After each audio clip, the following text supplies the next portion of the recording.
अल्हम्दुलिल्लाहि रब्बिल आलमीन।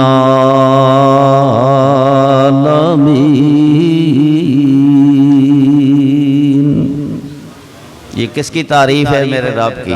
तो आपने उसकी तारीफ सुनकर सुभान अल्लाह ने कहा। मैं दोबारा पढ़ूंगा, अल्हम्दुलिल्लाहि रब्बिल आलमीन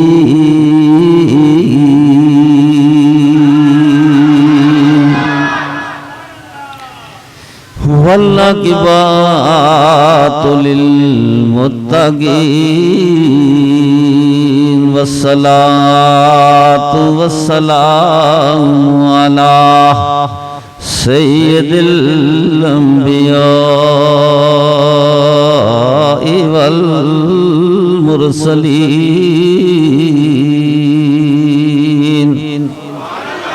अम्मा बाद फ़अऊज़ु बिल्लाहि मिनश शैतानिर रजीम। बिस्मिल्लाहिर रहमानिर रहीम। या अय्युहल्लज़ीना आमनुत्तक़ुल्लाहा वकूनू मस्सादिकीन।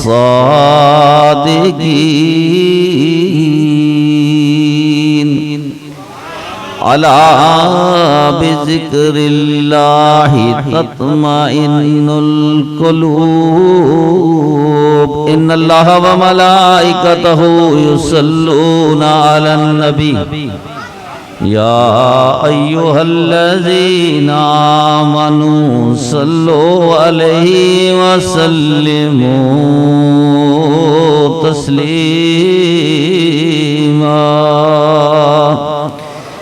अस्सलातु वस्सलामु अलैका या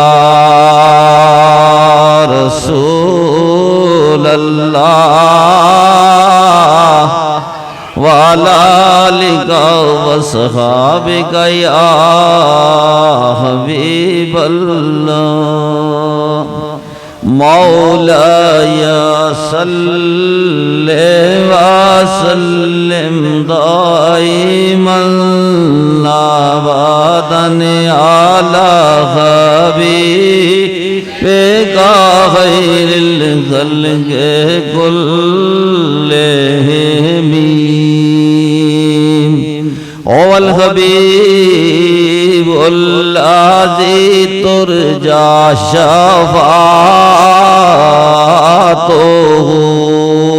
लिकुल्लि फ़ौलिम मिनल ख़वालि मुक़्तहिमीन। मौलाया सल्ले व सल्लिम दाइमन बादन अला हबीबिका खैरिल खल्क़ि कुल्लिहिम। मुहम्मदुन सय्यदुल कौनैन व सकलैन वल फरीक़ैन मिन उर्बिन व मिन आजमी। मौलाया सल्लि व सल्लिम दाइमन अबदन अला हबीबिका खैरिल खल्क़ि कुल्लिहिम। हाज़रीन गिरामी, कितने हम खुशकिस्मत हैं। मेरे आका का इरशाद है कि जहाँ इस नज़रिया से महफिल सजाई जाती है कि सिर्फ अल्लाह की ज़ात का जिक्र किया जाए, अपने माँ बाप की तारीफ ना की जाए, कायनात के मालिक का जिक्र किया जाए, उसकी तारीफ। सरकार मदीना का इरशाद है, वो मकाम जन्नत के बागों में से एक बाग हो जाता है। ये हम जन्नत के बाग में बैठे हुए हैं, और जो जिक्र किया जाता है वो जन्नत के मेवों में से मेवा है, फ्रूट है। हम कितने खुशकिस्मत हैं कि हम इस वक्त जन्नत के बाग में बैठे हुए हैं और जन्नत के मेवे रूहानी, अल्लाह के जिक्र के अनवार जो रूह की खुराक है वो हमें मैसर आ रही है। असल में इंसान को इंसान क्यों कहते हैं? आपकी तवज्जो, हमारी बात खास खास होती है महफिलों में, ये तरबीती प्रोग्राम है हमारे। इंसान को इंसान क्यों कहते हैं? हाज़रीन गिरामी, बहुत से इसके पहलू निकलते हैं, बहुत सी किस्में। मैं अपने मौजू की तरफ आपको मुतवज्जे करना चाहता हूँ। एक दो बातें वो ये हैं, इंसान रूह और जिस्म। रूह और जिस्म जब दोनों मिलते हैं तो उसको क्या कहते हैं जी? इंसान।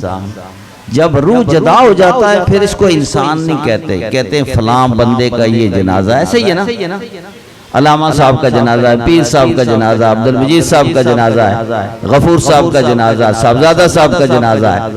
कभी गौर नहीं किया वो खुद क्या था जिनका ये जनाजा है। हाज़रीन गिरामी, रूह और जिस्म ये दोनों मिलते हैं तो इंसान होता है। अगर रूह जदा हो जाए तो फिर इंसान नहीं, वो इंसान का जनाजा होता है।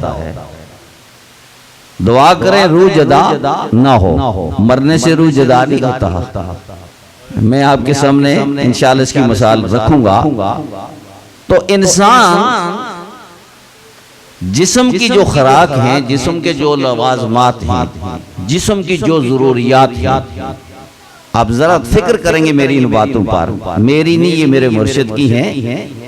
जिस्म की खुराक, जिस्म के लवाजमात, सर्दियों में कपड़े कौन से पहनने चाहिए कि जिस्म महफूज रहे, और गर्मियों में कौन से, और कैसी कैसी खुराकें मशरूबात वगैरह इस्तेमाल करना चाहिए ताकि जिस्म को तवानाई ताकत हो। 100 साल बाबा से लेकर ये छोटे जो बच्चे हैं 5 साल 10 साल के, सब ही जिस्म की खुराक से, जिस्म के लवाजमात से अशना है। अफसोस इस बात पर है कि वो रूह जिसके लिए मौत नहीं है, अमरे रब्बानी है, वो रूह जिसके जरिए सवालो जवाब कब्र में होकर कामयाबी का राज होगा जरिया, वो रूह जिसके जरिए कब्र में अनवारे खुदाबंदी हासिल होंगे, कब्र को अल्लाह जन्नत के बागों में से बाग बनाएगा, उसकी भी खुराक है बायनी। इसी तरह उसकी भी कोई खुराक है जिस तरह जिस्म की है। वो क्या खुराक है रूह की? ये महफिलें रूहानी खुराक मैसर करती हैं। कभी अल्लाह का जिक्र होता है, कभी महबूब खुदा का जिक्र होता है, वो जलवे उतरते हैं, रूह बेदार होते हैं और रूहानी खुराक मिलती है तो एक सुकून का समा मैसर आता है। आइए हम देखते हैं कि रूह की खुराक क्या है। हम अपनी मर्जी से आए, हम रूह की खुराक का अंदाजा नहीं लाएंगे। अल्लाह का कुरान फरमाता अला बिज़िक्रिल्लाहि तत्मइन्नुल कुलूब, कि अल्लाह के जिक्र के बगैर खबरदार, अल्लाह के जिक्र के बगैर तस्कीन कल्ब मुमकिन नहीं। अल्लाह के जिक्र के बगैर दिलों को चैन आ ही नहीं सकता। क्यों नहीं आ सकता भाई? क्यों नहीं रात आ सकती? एक शख्स को पानी की जरूरत है, वो करता है पानी पानी, उसके आगे आप किस्म किस्म की खुराकें रखें, क्या ख्याल है उसका मतलब पूरा हो जाएगा? जब तक उसको पानी मैसर नहीं आएगा। एक आदमी को रोटी की जरूरत है, आप उसके आगे शरबत रख दें, पानी रख दें, उसका मकसद पूरा नहीं होगा। अला बिज़िक्रिल्लाहि तत्मइन्नुल कुलूब, जब तक रूह की खुराक रूह को मैसर नहीं आएगी, रूह को ना ताकत होगी ना परवान चलेगा। तो या अल्लाह रूह की खुराक क्या फरमाया? अला बिज़िक्रिल्लाहि तत्मइन्नुल कुलूब, मेरे रब का जिक्र रूह की खुराक है, मेरे रब का जिक्र रूह की खुराक है। और ये खाली यही नहीं कि हम अल्लाह अल्लाह कर लें, ये रूहानी खुराक है। कुरान अजीम की तिलावत भी रूह की खुराक है। मेरे मुस्तफा की सनाखानी भी रूह की खुराक है। रुकू के अंदर सुभान रब्बियल अजीम के नारे ये भी रूहानी खुराक है। सजदे में जाकर सुभान रब्बी यल आला का गीत, ये भी रूहानी खुराक है। लेकिन एक खुलासा बयान करके दूसरी तरफ आपको ले चलता हूं। मैंने दो आया मुबारका मुख्तसर दो मकामात से आपकी खिदमत में पढ़ने का शरफ हासिल किया। इन दोनों उन्वानों को आप तक पहुंचाने की खुलासा के तौर पर कोशिश करूंगा। जिक्र, जाकर, मज़कूर, ये तीन चीजें, ये उलमा बैठे हुए हैं दाएं बाएं। ये हमारे अल्लाह के फल कदम से नायब हैं, खलीफा हैं। दस्तार बंदी भी इनकी होने वाली है। क्यों? ये मेरे हज़रत साहब के फयूज़ और बरक़ात तकसीम करने और लोगों को फयूज़ और बरक़ात पहुंचाने के अहल हैं, सलाहियत रखते हैं। जिक्र, जाकर, मज़कूर, ये तीन चीजें हैं। जिक्र, जाकर, मज़कूर, कितनी चीजें भाई? तीन। जिक्र क्या है? जिक्र वो कलाम इलाही है जो किसी खुशकिस्मत की जबान पे जारी हो जाए, चाहे वो ला इलाहा इल्लल्लाह है, चाहे वो अल्लाहू है या सुभान अल्लाह।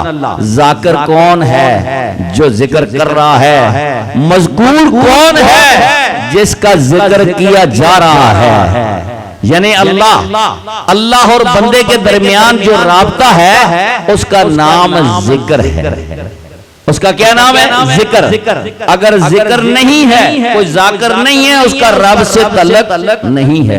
तो मेरे मुर्शिद ग्रामी जिनके सदके मुझे ये इज्जतें मिली हैं, जिनके सदके हम सबको ये महफिल मुयस्सर आ रही है, हजरत ख्वाजा पीर मोहम्मद अलाउद्दीन साहब सिद्दीकी मुजद्दिद ज़मात है रहमतुल्लाह अलैहि। आप फरमाते हैं वो कौन सा जिक्र है जो मज़कूर तक पहुंचाता है, मज़कूर के साथ रिश्ता कायम करता है, तल्लुक जोड़ता है। वो कौन सा जिक्र है? हमें वो जिक्र करना है जो कायनात के मालिक के साथ हमारे रूह का रिश्ता जोड़ दे। वो कौन सा जिक्र है? तो यहां फिर सरकार फरमाते हैं इस जिक्र से मुराद जो खुदा तक पहुंचाता है, खुदा की मारिफत के खजाने फिर हासिल होते हैं। इस जिक्र का नाम क्या है? नाम है मोहम्मद मुस्तफा। इस जिक्र का नाम है मोहम्मद मुस्तफा है। आप किस्म किस्म के जिक्र कर लें, मज़कूर तक तुम्हारा राबता या आशनाई नहीं हो सकती। जब तुम मुस्तफा को अपने दिल में बसा लोगे, मुस्तफा के बन जाओगे, वो तुम्हें खुदा का बना देंगे। लिहाजा आगे फिर एक नुक्ते की और बात है, वो ये है हम अपनी मर्जी से जिक्र करते रहे, हमें लफ्ज जो है ना ला इलाहा इल्लल्लाह के, उन लफ्जों के लिहाज से एक लफ्ज की 10 नेकियां हैं वो मिलेंगी। लेकिन ला इलाहा इल्लल्लाह इसके अंदर जो खुदा के अनवार और तजलियात हैं उनसे हम मारूम रहेंगे। ये ला इलाहा इल्लल्लाह क्या है भाई? कलमा है ना। और कलमा क्या है? कलमा दो जातों के इस्माए ग्रामी हैं, जब वो मिल जाते हैं फिर कलमा हो जाता है। एक नाम खुदा है, एक नाम मुस्तफा है। ला इलाहा इल्लल्लाह, कोई इलाह नहीं, इबादत के लायक नहीं, वही है जिसने सारी कायनात को पैदा किया। मोहम्मद रसूलुल्लाह, मोहम्मद उसके रसूल है। ये दोनों इस्माए ग्रामी जब मिलते हैं तो फिर क्या होता है जी? कलमा हो जाता है। इन दोनों के कुछ तकाजे हैं। चलो मैं पता नहीं क्या बात करने लगा था, क्या होने लगी है, ये तो पीछे से सप्लाई होता है सारा कुछ। ये जो कलमा शरीफ है, जब कोई भी खुशकिस्मत पढ़ता है, अल्लाह के फजल करम से हमारे खानदानों ने पढ़ा, हम पढ़ रहे हैं, हमारे वालिदैन पढ़ते गए, हमारी नस्लें पढ़ती जाएंगी। जिन जिन को ये नसीब हुआ ना ला इलाहा इल्लल्लाह मुहम्मद रसूलुल्लाह, कि एक नाम खुदा है कि नाम मुस्तफा। अब इसका तकाजा क्या? हमने कलमा पढ़ लिया, दाता साहब ने भी तो कलमा ही पढ़ा था, तकाजा पूरा किया है। शेख सैयद अब्दुल कादिर जिलानी ने भी तो ला इलाहा इल्लल्लाह मुहम्मद रसूलुल्लाह पढ़ा था, हजरत अबू बकर सिद्दीक ने भी तो पढ़ा था। इसका तकाजा क्या है? हमने खुदा तक भी पहुंचना है और मुस्तफा तक भी पहुंचना है। असल में इसका तकाजा ये है, कलमा का तकाजा ये है, कलमे वालों के साथ हमने राब्ता करना, उनका होना है। तो या अल्लाह हम कैसे होंगे? इसकी बुनियाद है कामल पीर मुर्शिद। और इस सारी कायनात का मुर्शद, पूरी कायनात का, फरिश्तों का भी पीर, नबातात का भी पीर, जन्नात का भी पीर, मशरिकैन का भी पीर, मगरिबैन का भी पीर, अर्श अजीम का भी पीर, तख्त सरा से खुदा की खुदाई सारी का पीर जो है कामिल, उसका नाम है मोहम्मद मुस्तफा। इस सारी कायनात के मुर्शिद और रहनुमा मोहम्मद मुस्तफा है। लेकिन दोस्तों, ये जो डायरेक्ट कहते हैं हम खुदा तक पहुंचे, इनकी शक्लों को देख लें। हमारे और खुदा के दरमियान एक जात है, उस जात का नाम मोहम्मद मुस्तफा है, जो जोड़ती है जो वहां जोड़ती है और वहां से लेती है और यहां अता करती है। मोहम्मद मुस्तफा तब जब तक कोई नहीं पहुंचेगा खुदा तक नहीं पहुंच सकता। लेकिन बड़ी मजे की बात बताता हूं, जिस तरह खुदा की जात वरा और वरा है और इतनी जलाल वाली है, इतनी कुदरत वाली है, इतनी शान वाली है कि वहां डायरेक्ट कोई नहीं पहुंच सकता। अगर मूसा अलैहिस्सलाम नहीं देख सकते, अपनी शक्ल को तो जरा देख। मैं किसी पे इतराज नहीं करता, जरा अपनी शक्ल को तो देख कि मूसा अलैहिस्सलाम खुदा के अनवार, खुदा फरमाता है मेरे अनवार जलने के लिए तुझ में वो ताकत मैंने नहीं अता की, वो किसी और में है। तो तू कौन होता है? तो हमने पहुंचना है मुस्तफा तक। लेकिन जिस तरह हम डायरेक्ट खुदा तक नहीं पहुंच सकते, हम कौन है कि मुस्तफा तक पहुंच सके? अल्लाह के बाद वो जात इतनी वराउल वरा है, इतनी कमाल रखती है, अपने अंदर इतनी शान रखती है, इतने अनवार रखती है कि हर किसी गंदे मंदे मेरे जैसे का हक ही नहीं ना वो पहुंच सकता है, ना किसी की ताकत। तो या अल्लाह हमने पहुंचना है, इसलिए कि हमने तेरी जात तक रसाई हासिल करनी है मुस्तफा के जरिए वहां पहुंचना है। या अल्लाह हमारी रहनुमाई कर। तो हजरत मौलाना रूम फरमाते हैं रहनुमाई मैं करता हूं, अगर अमल आपने कर लिया तो खुदा तक पहुंच जाएंगे। आप फरमाते हैं हर के खाए हम नशीनी बाखुदा,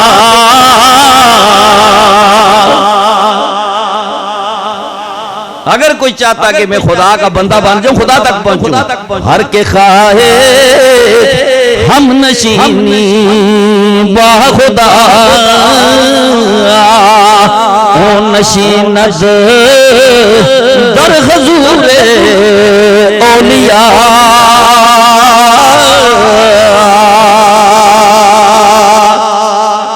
फिर वो जाते मुस्तफा में अपने आप को फना करे। या अल्लाह जाते मुस्तफा के काबिल ने फरमाया फिर किसी पीर मेरे अली शाह का बन पहले, क्योंकि मुस्तफा की ऐसी पाक हस्ती है, ऐसी शान वाली हस्ती है, वहां तज़किया नफ्स करने के बाद कदम बढ़ाया जाता है। वह अदब का मकाम है, वह खुदा के अनवर तजल्लियात हैं। पहले पीर मेरे अली शाह की जात में फना हो, पीर जमात अली शाह की जात में फना हो, गंज बख्श फैज आलम का बन, पीर मोहम्मद अलाउद्दीन सिद्दीकी का बन। ये उस राह के राही हैं, ये तुझे आला अता फरमाएंगे। उस आले के जरिए तेरे नफ्स को पाकीज़गी मिलेगी, जब पाकीज़गी मिलेगी रूह पाक होगा, फिर मुस्तफा के जलवे आ सकेंगे। वो क्या है आला जिससे इंसान को रूह पाक होगा? मियां साहब यहाँ फरमाते हैं लादी फेर बहारी मोहम्मद अंदर आया। इस जाहिर को साफ करने के लिए सर्फ की जरूरत है, कपड़ों को जिस्म को साबुन और पानी की जरूरत है, लेकिन बातन को साफ करने के लिए लिकुल्ल शैइन सिकालतुन व सिकालतुल कल्ब जिक्रुल्लाह। हर चीज को पाक करने के लिए किसी चीज की जरूरत है। लोहे गंदे हो जाते हैं, किस्म किस्म के तेल हैं, मकान गंदे हो जाते हैं, पानी और साबुन और सर्फ के साथ होते हैं, कपड़े मैले हो जाते हैं साबुन और सर्फ के साथ। या अल्लाह दिल को कैसे साफ करूं ताकि मेरा दिल साफ हो जाए? साहिबाने दिल खुदा के जलवे भी आ जाएंगे, इसके लिए रब ने ये दिल बनाया है, मुस्तफा के जलवे भी आ जाए। मैं खुदा के लिए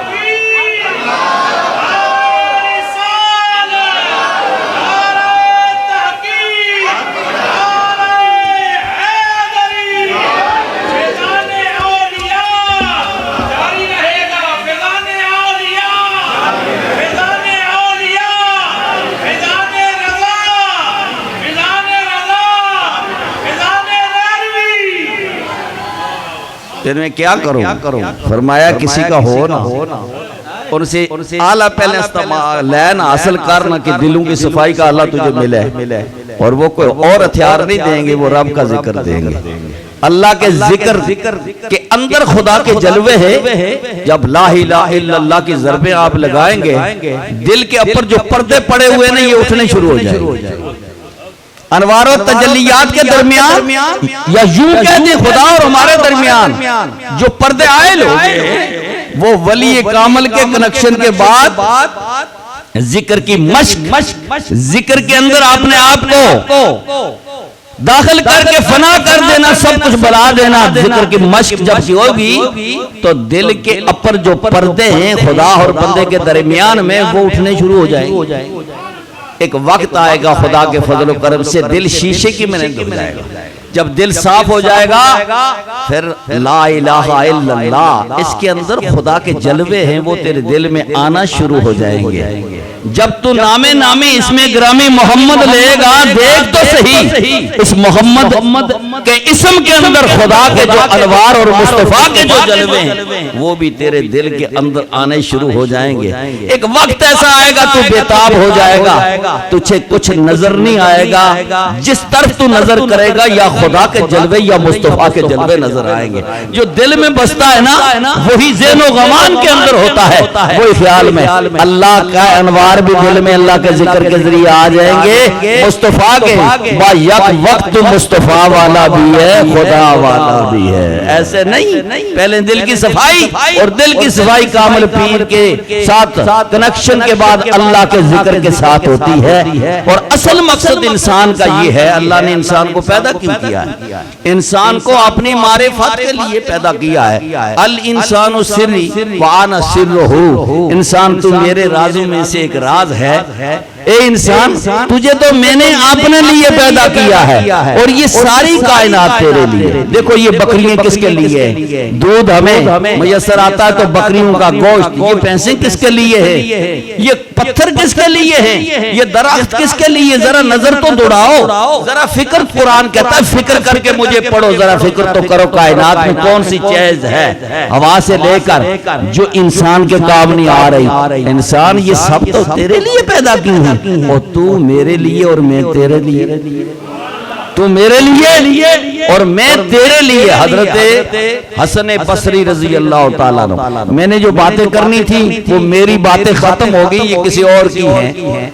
कनेक्शन बहाल हो चुका है। चंद लम्हात इंशाअल्लाह उनका निशाना बन के बैठेंगे। अंदर की सफाई भी होगी, बाहर की भी इंशाअल्लाह सफाई होगी।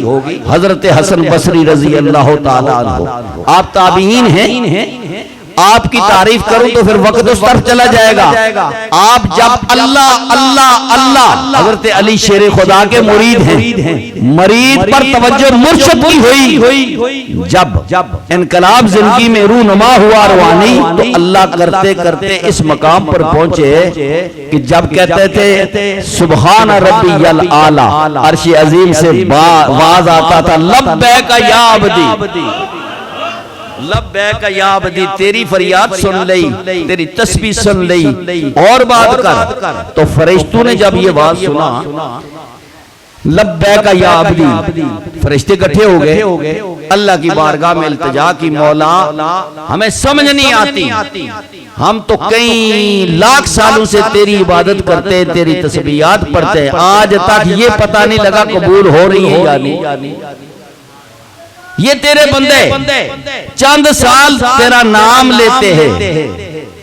मियां साहब का शेर आपने सुना ना, उसदा नाम चतारन वाला, ये वैसे मौजू हो रहा है लेकिन चलो प्यार से पढ़ देते हैं। उसका जने अल्लाह का नाम, उसका नाम चतारन वाला, वो किसी मैदान हरदा, लेके तो देखो जो उसका जिक्र करता है, अल्लाह फरिश्तों में भी उसका जिक्र करता है, और जिक्र के अनवार भी देता है, कब्र में भी अनवार और तजलियात लेकर जाता है, मैशर में जलवों के साथ देगा।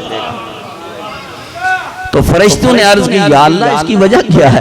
रब ने फरमाया, मेरे बंदों के और मेरे दरमियान ये राज है, तुम इसमें मुदाखलत न करो। बड़ी माशाल्लाह बड़ी तवज्जो, आप जो उलमा इकराम तवज्जो करे, बात नहीं करनी, बड़ी तवज्जो है, मालिकों की भी आप कर तवज्जो है। ये मेरे और मेरे बंदों के दरमियान राज है, इसमें आप मुदाखलत न करें। लामा साहब, किसने कहा? मेरे रब ने। फरिश्ते ने कहा, या अल्लाह तू बड़ा मेहरबान है, तुझसे को बड़ा मेहरबान है, हम इस राज को समझना चाहते। फरमाया, फिर चले जाओ जमीन पर, हसन बसरी की बारगाह में जाकर अर्ज करो कि हम तेरी पग के जो मुर्शिद ने सजाई है, मुर्शिद ने आम पग नहीं, इस दस्तार के खरीदार है, खरीद के ले आओ तो राज सामने आ जाएगा। चुनाचे हजारों खरीद, इस वक्त भी किताब मेरे पास है जिसके अंदर लिखा गया है, गंज नूरानी मेरे मुर्शिद मेरे शेख गौसे जमा ख्वाजा पीर गुलाम मोइनुद्दीन की फरमोदात, उनके फरमोदात की किताब है मेरे पास, उसके अंदर ये जिक्र मौजूद है, इस वक्त मेरे पास मौजूद है। उसमें लिखा है कि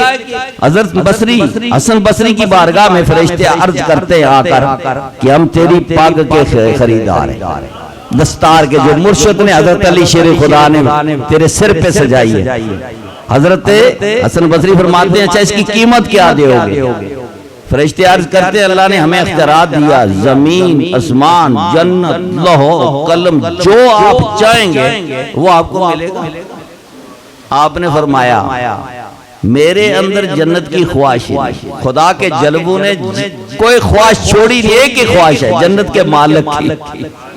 मैं जिम्मेदार नहीं कि जमीन की जरूरत है, अर्श मैं रूह नहीं हूं, अभी जिंदा हूं कि अर्शियों की जरूरत है। ये जो कुछ तुमने पेश किया है ना, दो जान की नियामतें, मेरी पग के सामने ये कुछ भी नहीं है, ये कीमत है ही नहीं, ये वैसे नहीं होती।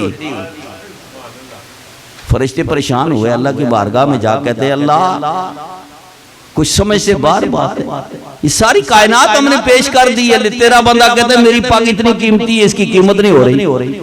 फरमाया, फिर जाओ जाकर कहो अल्लाह खुद खरीदार है। आगे क्यों आए फरिश्ते? रब खरीदार है। क्या रब से पूछा नहीं इसका बदला किया? क्या नहीं पूछा? अच्छा मेरी तरफ से जाओ, रब की बारगाह में अर्ज करो, तेरा मस्कीन बंदा अर्ज करता है मेरी पग की कीमत ना अर्श ना लौह ना कलम ना जन्नत कोई नहीं, जरा पर्दे उठा देना, अपना एक जलवा दिखा देना, अपना एक जलवा दिखा दे अपना दीदार का, मेरी पग की कीमत हो जाएगी। फरिश्ते के जब ये जाकर फैसला सुनाया तो रब ने फरमाया, राज जो है वो जाहिर हो गया, तुम तस्बीह पढ़ते हो मेरे हुक्म के तहत, लेकिन मेरे बंदे मेरे हुक्म अपनी जगह, वो मुझे पाने के लिए इश्क रख कर दिल में मुझे महबूब समझ का महबूब समझते हैं, वो मुझे पाने के लिए।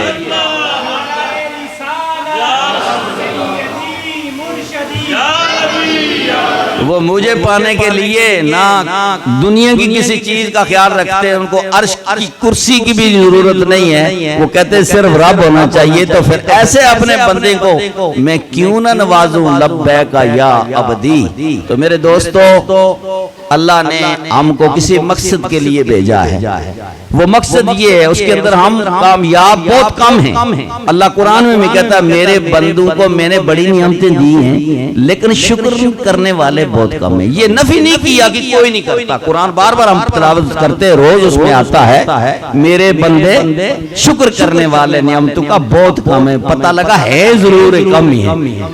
तो हमें किसी मकसद के लिए, ये औलिया अल्लाह के तरबीती प्रोग्राम होते हैं, हमको अल्लाह ने किसी मकसद के लिए पैदा किया है और उस मकसद की रहनुमाई के लिए अंबिया अलैहिस्सलाम को पैदा किया और उसके बाद वलियों और उलमाए रब्बानी को बाज़रिया कुरान और हदीस पैदा किया। रब ने खुद ब खुद बंदा रहनुमाई की तरफ नहीं जाता, अगर खुद चलता तो नबियों की क्या जरूरत।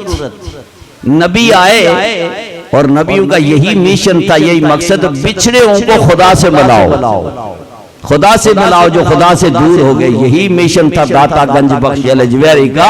बड़े शरीर के अंदर सब कुफर था, हमारे पिछले अगर इस इलाके के थे तो फिर वो भी सजदा बुतों के अगर करते होंगे। तारीख तो हमने नहीं पढ़ी, कुछ लोग कहते हैं अफगानिस्तान से हमारे पिछले आए, को कहां से आए जाने खुदा, लेकिन बड़े शरीर के अंदर आज से 1000 साल पहले हिंदो पाक के अंदर जितने लोग थे ये बुतों के आगे सजदा करते थे, तो नबियों के बाद अल्लाह ने ये मिशन अल्लाह के वलियों के सुपुर्द कर दिया। ये उनके नायब हैं, ये उनके नायब हैं। उनकी ज़हूर जो होता था उसको कहते थे मौजज़ा, जो उनके हाथ में कोई बात होती थी वही मौजज़ा का 40वां हिस्सा जिसको करामत कहते हैं, अल्लाह के वली दिखाते हैं। हाज़रीन गिरामी, अल्लाह के वली हमारे रहनुमा हैं और उलमाए रब्बानी ये हमारे रहनुमा हैं। हम खुद नहीं चल सकते उस रास्ते पर जिस पर चलकर हम कब्र हश्र के अंदर कामयाब हों और जिसके लिए हमें पैदा किया गया था। आइए हम हजूर गंज बख्श के किसी गुलाम के साथ दोस्ती लाए, किसी पीर अलाउद्दीन सिद्दीकी का हो जाए, अल्लाह के प्यारों के साथ अपने आप को जोड़कर ये कि अल्लाह वालों हमारा जो जिंदगी का मकसद है जरा वो हमारे सामने रखो, जरा हमें वो बताओ क्या है, ताकि हम उस मकसद में कामयाब हो जाए। उस मकसद में जब हम कामयाब हो जाएंगे सुकून दुनिया पर भी होगा, कामयाबी कब्र में भी होगी, कामयाबी हश्र में। और वो यही रहनुमाई है मेरे दोस्तों, खुदा वादा शरीक है, उसके बाद मुस्तफ़ा बेमिसालो बेमिसल है, बाद अज खुदा बुजुर्ग आपी किस्सा मुख्तसर, नबी के हो के रहो खुदा के बाद और नबी के गुलामों औलिया अल्लाह के हो के रहो। यही जिंदगी का मकसद है हमारा। इनकी वजह से हमारे दिलों को भी अल्लाह अनवार और तजल्लियात अता फरमाएगा, सुकून कल्बी। ये जिक्र उनकी तवज्जो के बगैर नहीं हो सकता, वरना बंदा गाफिल होता है। और यही अनवार लेकर हम कब्र में जब जाएंगे तो फरिश्ते पूछेंगे, 3 सवाल होते हैं। अनवार लेकर जाएंगे, किसी के हो के जाएंगे, तो खुदा के फजल करम से ईमान की दौलत जो है वो खुद ही बोलेगी, मन रब्बों का, ईमान की दौलत बोलेगी रब्बी अल्लाह, मेरा रब है जो सारी कायनात का रब है। दीन की बात आई, दीन अल इस्लाम, जरा पर्दे उठे, फिर सवाल नहीं, जिसके होगे गए ना तो फिर क्या होगा, पर्दे उठ जाएंगे। मेरे हज़रत यहाँ फरमाते कि या तो अल्लाह इस गुलाम की कब्र से लेकर, गुलामों की बात करता हूँ जो गुलामी से बाहर, उनकी बात नहीं कर रहा, इस कब्र से लेकर मदीना मुनव्वरा के दरमियान पर्दे उठ जाएंगे। जनाब की स्टेज मदीना मुनव्वरा होगी लेकिन गुलाम को सामने नजर आएंगे। या चाहे तो बानफ्से नफीस गुलाम की कब्र में गुलाम को नवाजने के लिए तशरीफ ले आए, तो तीसरा सवाल नहीं होगा, इशारा होगा, इस हस्ती के बारे में तेरा दुनिया पे क्या कीता था कि कुछ अख्तियार रख सकता या नहीं, कोई पहचान है? जो इनको पहचानेगा वही रब को पहचानेगा, उसी के लिए ये कब्र जन्नत का बाग बनेगी। पहचानता है? तो आला हजरत ने जवाब दिया, क्या पूछती हो फरिश्तों, मैं मर के पहुंचा हूं यहाँ इस दिलरुबा के वास्ते। क्या पूछती हो फरिश्तियों, मैं यहाँ मर के पहुंचा हूँ इस दिलरुबा के वास्ते। दुनिया पे मुस्तफा का दीदार अल्लाह के फजल करम से नबी के कई गुलामों को हुआ है। 99 बार हजरत इमाम आजम ने इंशाअल्लाह खुदा का दीदार किया है, लेकिन मुस्तफा का भी किया है। कब्र में जाने के बाद जो पर्दे होते हैं ना दरमियान में, ये कब्र में जाकर कब्र की अंधेरी में खुदा ये पर्दे उठा देता, बंदा इस काबिल हो जाता है कि मुस्तफा का दीदार कर सके। जब पहचान होगी फिर क्या होगा, जहां मुस्तफा की जलवा गरी हुई फिर कब्र रहेगी, वो तो जन्नत का बाग बन जाएगी। फरिश्तों को आर्डर होगा, दाएं तरफ से कब्र की दरवाजियां खोल दियो जन्नत की। नम ता नम सोने दुनिया पे ते वुजू भी कीता है ना ठंडे पानी ना, कि मेरा अल्लाह नाराज हो जाएगा, फर्ज है नमाज, मेरा नबी नाराज हो जाएगा, ठंडू की ठंड है, अखों की ठंडक है, तो गर्मियों में भी तूने रोजे रखे हैं 18 महीनों के, नम ता नम मजे करना हो। किसी का हो गया है ना, कुछ लेके आया, खाली नहीं आया, मजे करना, सो जाना, मीठी नींद सो जा। अगर लाख साल के बाद दोबारा जिंदगी मिलेगी, यूं महसूस करेगा ये बंदा जिसको जलवा गरी सरकार का दीदार भी हुआ, सवाल जवाब में कामयाब हुआ, कहेगा मेरी बरादरी तो अभी कुरान ने जो कहा था मरने के बाद फिर जिंदगी होगी, क्या वो मेरी इंतजार करती रही? ये चंद लम्हे हुए मुझे, ये इसके राम की कफियत होगी। बड़ी मिसालें हैं कुरान में, मेरे पे आपको वक्त आपका नहीं तंग करता, इसलिए कि आपने राम भी करना है, मैंने भी करना है। तो दोस्तों, हमारी जिंदगी का जो मकसद है वो ये है कि जहां हम दुनियावी मामलात ये हमारे पर फर्ज है, बीवी का हक है, बच्चों का हक है, दोस्तों का हक है, ये हलाल की कमाई इबादत है, मेरे नबी की सुन्नत है, तमाम अंबिया की सुन्नत है। लेकिन ये नहीं कि हम खुदा को भी भूल जाएं, हम मुस्तफा को भी भूल जाएं, हम मस्तों को भी भूल जाएं, हम नमाजों को भी भूल जाएं। नहीं नहीं दोस्तों, ये आर्जी दुनिया इसके लिए भी जरूरी है, इसके लिए आर्जी इसबाब पैदा करो, लेकिन जो हकीकी है ना, जहां आपको बीवी काम आएगी कब्र के अंदर, बच्चे आएंगे, जो चीज वहां आपको काम आएगी वो ये है खुदा से भी यारी लाओ, मुस्तफा से भी यारी लाओ, अल्लाह का जिक्र करो, मुस्तफा का जिक्र करो, उसके होके रहो, और हर दम ये सोचो कि शायद ये आखिरी दम ना हो। हमारी जिंदगी का असल मकसद ये है, इसकी पहचान इन महफिलों में मिलती है। महफिलों में क्या मिलता है? कहते हैं कुछ नहीं मिलता। खुदा की कसम, इन महफिलों में सबसे पहले तो ये मिलता है कि यहाँ से कोई खाली नहीं जाता, खुदा की रहमतें मिलती है, चाहे वो नियत से ना भी आए। और दूसरी चीज ये मिलती है कि हजूर की शान जब बयान होती है तो गुलामों के दिल के अंदर मोहब्बत बढ़ती है, तो जब मोहब्बत बढ़ती है तो सरकार की तरफ तवज्जो होती है। फिर सरकार तो अल्लाह के बाद रऊफ रहीम है, सरकार की तवज्जो गुलाम की तरफ होती है। इससे बड़ी दौलत और क्या मिलेगी? और दूसरी बात यह है कि उलमा इकराम और औलिया अल्लाह की मजलिस में आने वालों, इनकी तवज्जो से, इनके वाज़ो नसीहत से इंसान आरास्ता हो, पैरास्ता होकर पहचान करता है कि असल मेरा मकसद क्या था। आज आपको समझ आई है ना? मैं एक बात और करता हूँ, मेरा मौजू खत्म हो गया, अब उस तरफ में नहीं जाऊंगा, इसी तरफ आ गया हूँ कि ये जो अल्लाह वालों से आप प्यार करते हैं, मामूली बात है, अल्लाह वालों से प्यार, इस प्यार की अल्लाह ने क्या कीमत रखी है, ये एक खास मखसूस बात आपके सामने रख देता हूँ, अपनी जुबानी नहीं, हजरत शेख फरीदुद्दीन अतार की जुबानी।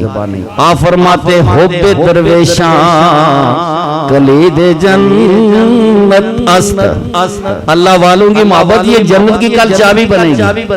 क्यों? अल्लाह वालों की मोहब्बत तो दरे खुदा और दरे मुस्तफा पर झुकाती है, जो उनका फिर हो गया वही रब का है, वही जन्नत का मालिक है।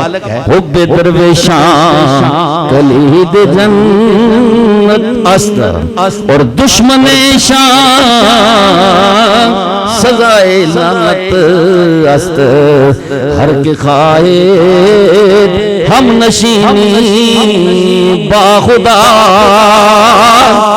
नशीनद बरखजूर